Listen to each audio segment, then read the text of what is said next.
Today, we're going to look at the use of despite. So it's going to be a little bit about the meaning and also what language despite takes. So let's start. Despite plus drink a lot of coffee, he still felt tired. What's the right form of drink a lot of coffee? Is it one, drink a lot of coffee, two, drank a lot of coffee, three, drunk a lot of coffee, or four, drinking a lot of coffee? It's four.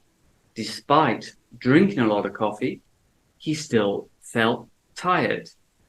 Despite plus type 4. So despite, you add a type 4 after it. Here's another example. Despite going to bed early, he still felt tired. So he did this good thing, which is good for your health. And naturally, you would think, oh, that will give you energy. But he went to bed early, but he still felt tired the next morning.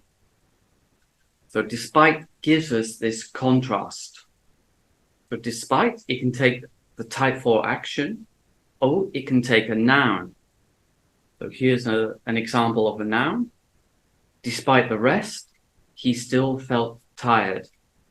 And also, if we go back to the original one, despite drinking a lot of coffee, we could say despite the coffee. Despite the coffee, he still felt tired. Okay, that was despite. Despite gives us this contrast. So a lot of people, if you drink a lot of coffee, a lot of people expect to be energized and ready to do a lot of things. But if you drink a lot of coffee and you don't feel energized, then you got this contrast. So that's despite. And despite, remember, it takes either a type 4 or a noun. So if you're feeling brave, why not put an example in the comments below? Go ahead.